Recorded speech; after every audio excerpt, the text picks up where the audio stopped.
I'd like to welcome you all at our press conference dedicated to the 20th anniversary of the US invasion of Iraq. We're having Russian PR Ambassador Vassily Nebenzia as a speaker. Ambassador, you have the floor. Good afternoon once again. Thank you very much for sacrificing part of your lunchtime. I hope I will still leave you some time for that as well. As you might have noticed, initially in today's program of work of the Security Council, we had briefing on 1591 committee and briefing and consultations on UNITAMs.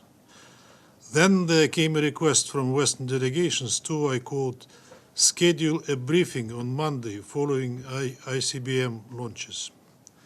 But as soon as they learned that we plan to raise 20th anniversary of US aggression against Iraq at the AOB, and the only possible way to do it would be in the course of UNITAM's consultations, they started, I will not hesitate to say, dirty procedural maneuvering, insisting that the briefing on DPRK comes first, and only then briefing and consultations on 1591 on UNITAMs. By doing so, they clearly wanted to blur the effect of our AOB, since under such scenario, it would run well into the afternoon lunch break. They also wanted to secure afternoon's US area on LGBTQ, which could have happened in parallel with the DPRK meeting if UNITAMs and our AOB happened first. Of course, this item is very uncomfortable for US primarily and their allies as well. So this clearly demonstrates that the US is not interested in exposing their crimes in Iraq and elsewhere, and that the LGBTQ issues have much more significant place in their priorities than ensuring accountability for crimes in Iraq. So we will try to correct it now at this press conference. 20 years ago, on 20th March 2003, the US Armed Forces and their allies started an invasion of Iraq on the pretext of searching for and destroying of weapons of mass destruction. It was done in violation of the Charter of the United Nations and international law, and it plunged the country into years of chaos from which it has not fully recovered till today. Before the invasion, the United Nations Special Commission, and later the United Nations Monitoring, Verification and Inspection Commission, had spent 12 years looking for biological, chemical, and other types of WMDs in Iraq. The White House claimed that there were hidden stocks in Iraq, Baghdad denied it. However, on February 5, 2003, US Secretary of State Colin Powell addressed the Security Council accusing the Iraqi leaders of producing weapons of mass destruction. He presented an infamous vial containing white powder as evidence, which was allegedly anthrax agent found in Iraq. As early as the following month, the United States and its allies launched an armed invasion in Iraq. Eventually, they found no WMDs in Iraq. The head of state, Saddam Hussein, was toppled and later executed, while the country delved into a years-long internal military and political conflict. But it was not one of the internal conflicts which happened for various reasons in other countries. It was a conflict that took place during the occupation of the territory in question by the United States, and it was directly ignited and fueled by Western countries of the anti-Iraq coalition, which had no common border with Iraq and which was thousands of miles away from them, and which, as it turned out, posed no threat to the invaders. According to Western sources, the invasion and the subsequent occupation of Iraq resulted in 200,000 to 205,000 civilian deaths, which in direct civilian losses amounting to about 650,000. These military operations also resulted in the destruction of Iraqi basic infrastructure, a disastrous decline in their national health system, and a surge in crime and later terrorism.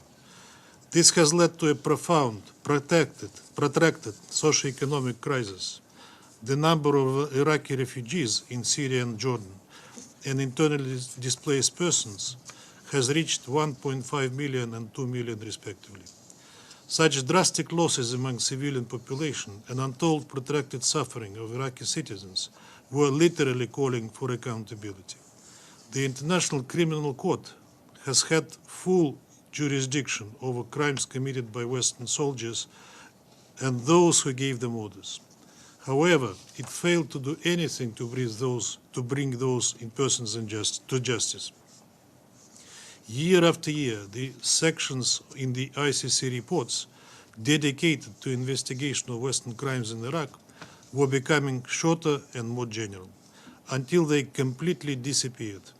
This was a result of an innovative strategy of the new ICC prosecutor Karim Khan, who decided to deprioritize investigations into this and other situations involving crimes committed by the West. This step perfectly illustrates real priority of the ICC, which have nothing to do with justice. At the same time, Washington consistently disregarded the International Committee of the Red Cross reports about cruel treatment of Iraqi prisoners and investigations conducted by Western NGOs, including Human Rights Watch, which implicated U.S. service personnel in Iraq in systematic killings, torture, and rapes of civilians. The U.S. tried to hush up absolutely everything. They hushed up scandals caused by media leaks about torture at the Abu Ghraib and Camp Bucca prisons, including the Iraqi war logs published by WikiLeaks. Washington also cynically covered up crimes committed by the personnel of the U.S. private military companies.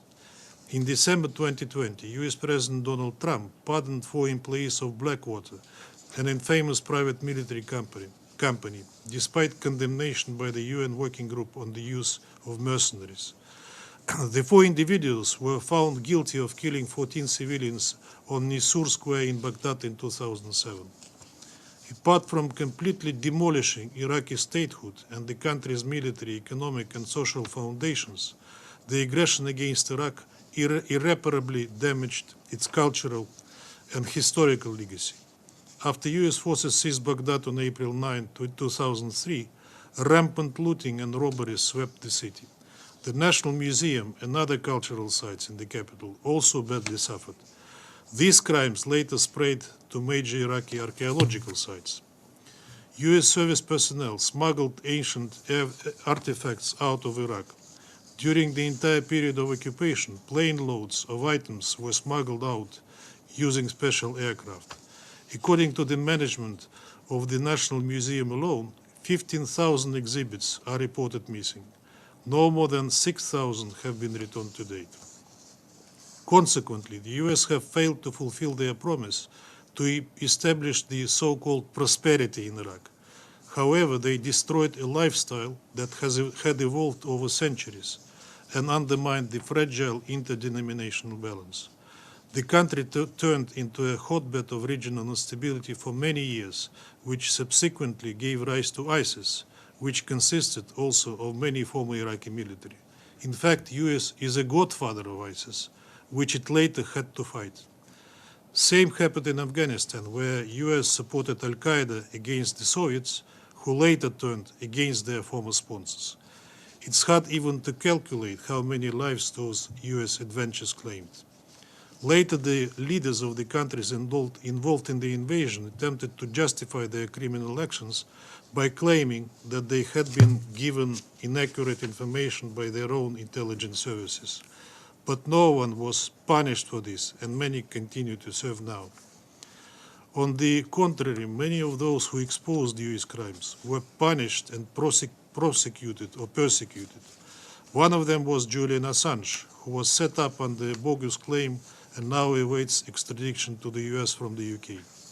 Another one to be persecuted was former UN Inspector Scott Ritter, who exposed U.S. claims on WMDs in Iraq. He also was set up and accused of a crime that he always denied. And now the U.S., who tarnished his name, barred him from participating in the Security Council meetings. After 20 years, the lessons from the US aggression in Iraq are still not learned. US has not officially apologized or acknowledged the devastating consequences of its fabricated aggression. Many of those who warmonged then continue to warmonger now, advocating for more weapons to be sent to Ukraine to fuel NATO proxy war with Russia in Ukraine until the last Ukrainian, and claiming that before 24th February 2022, the world hasn't seen anything more terrible, as if the world started only on that day. We also must not forget and forgive those terrible US crimes and remember the names who still await accountability for their role in triggering the hoax Iraq crisis. Among the living US architects of the Iraqi war are, inter alia, George W. Bush, Dick Cheney, Donald Rumsfeld, John Bolton, Condoleezza Rice, and last but not least, Joe Biden himself, who then headed the Senate's Foreign Relations Committee. We must also stand up to the criminal methods used by the US in the case of Iraq.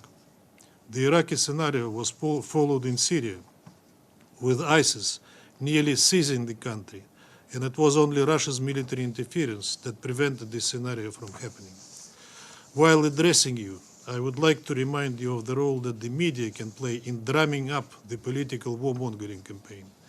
That is exactly what happened in Iraq, and such names as David Frum, Jeffrey Goldberg, Jonathan Chait, Fareed Zakaria, Anne Applebaum, Christian Amanpour, as well as some others, will always be associated with the way Iraqi war was presented. Some of them, as you may see, have drawn no conclusions and today continue to serve the interests of the US establishment, spreading lies in the Ukrainian context.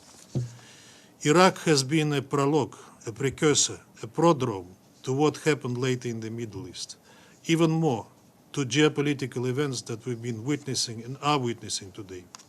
So today is a good opportunity to reflect on what kind of world we are having today and where we are all heading if we let the US draw us into another reckless adventure, this time in Europe. Okay. Any questions? Then. Mr. Ambassador, thank you very much on behalf of the United Nations Correspondents Association for coming to the briefing room. Some of us were here and at UN headquarters on that day 20 years ago. But today we are watching another war unfold in Europe between Russia and Ukraine. And I think all of us would like to know your thoughts on this day of the 20th anniversary and on a day when the president of China is in Moscow, on how the current war can end and what are the prospects, since we hear all sorts of news about possible offensives in the spring, and the spring starts tonight. First of all, the genesis of these two events is absolutely different. Iraq is thousands of miles away from the territory where the aggression came from, and it posed no threat to the US, which was later discovered and proved, in fact. While what we are witnessing in Europe, as you say, we had all legitimate reasons to believe that what was happening before it all started was a threat to Russian national security. And that's where it all came for, and that's why the special military operation began. The goals of the special military operation were clearly stated: to defend the people of Donbass, who were threatened by the Ukrainian nationalists. And I said many times, had Minsk agreements been implemented, nothing what we are witnessing today would be happening. on the spring offensive, I think that you are addressing a wrong person. I'm not a military strategist. I'm not, and I'm not privy to plans that the military are having. Perhaps the Ministry of Defense would be better place to tell it to you, but I'm not sure it will. What about the end, my question about seeing how this current war is going to end? When Ukrainians realize the reality and not will be coming with absolutely important plans, so-called peace plans, as they say, peace plans that provide for Russia to surrender. That will not happen. When they become realistic, and I think they will become more and more realistic with the situation on the battlefield, then they will be perhaps more ready for negotiating seriously. James. James Bays, Al Jazeera. On the point of international law, you said, as so many Russian officials have said, as Ambassador Churkin before you said, that 2003 was a violation of the Charter and of international law. I get that. Why is Russia's invasion of Ukraine also not a violation of the Charter and international law and therefore illegal? And if I may ask one other question as the permanent representative of the Russian Federation to the United Nations, you know, obviously, that your leader is now not just the president of the Russian Federation, he's also a wanted man under the International Criminal Court. How will this affect his travel? And in particular, can he now visit, as world leaders do, the United Nations in Geneva or New York? Or is that now impossible for him? First of all, the decision of the ICC is absolutely null and void for us. ICC simply demonstrated that it went to new laws for which it was heading already a long time. You know that we are not signatories. We are signatories, but we are not statutory member of the ICC. So for us, effectively, that means nothing. How it will affect travel? Practically, it does mean he can't come here, for example, can he? Well, the world is not focused on New York. You know, there are other places where he can travel. How it will affect 123 countries he can't go to. Sorry? 123 countries are signatories to the Rome Statute that governs the ICC. He can't go to any of those, can he? That only proves that the decision that was made was purely political, and it was made for the purpose of ostracizing and it doesn't, of course, bring us anywhere closer to meaningful negotiations, which Western countries are not demonstrated the will for anyway. How it will affect travel, I'm not sure I will be able to answer you legally, so to say. I'm not an expert in these issues. I'm sure that this decision is being studied in Moscow, but it was already commented that for us it will effectively mean nothing. And in terms of the legality, the comparison, you made the very, the point that you Russian officials have made every single time since 2003 about the violation of the Charter in international law. Why isn't what you've done exactly the same? I think we did not do exactly the same. I already answered this question partly when saying that the genesis of both crises are absolutely different. While Iraq was a hoax, Ukrainian threat and later the proxy war of the West with Russia is a reality. Thanks, Ambassador. A follow-up to James' question. On Friday, you mentioned that Russia will be holding an ARIA meeting in early April.